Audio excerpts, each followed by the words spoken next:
এই গল্পের পার্ট 2 নিয়ে আলোচনা করা হচ্ছে।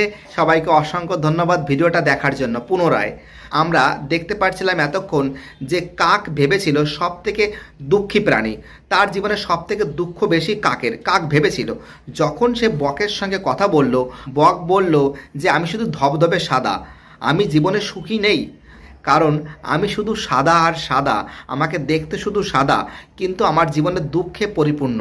সে যখন টিয়া পাখির কাছে গেল, কাক, টিয়া পাখি বলল যে আমার জীবনেও সুখ নেই, আমি জীবনে সবথেকে বড় দুঃখী। আবার যখন সে ময়ূরের কাছে গেল, ময়ূরও বলল আমার জীবনে কোনো সুখ বলে কোনো কিছুই নেই। কাক সমস্ত পাখির সঙ্গে আলোচনা করে বুঝতে পেরেছিল দুনিয়ার সবথেকে সুখী হচ্ছিল সে। সত্যি কথা বলতে বর্তমান সমাজে গরিব থেকে শুরু করে আর করোড়পতি পর্যন্ত বর্তমান সমাজে সুখ বলে কোনো কিছুই নেই। আমরা শুধু উপরেরটা দেখি, কিন্তু তার ভিতরেরটা জানি না।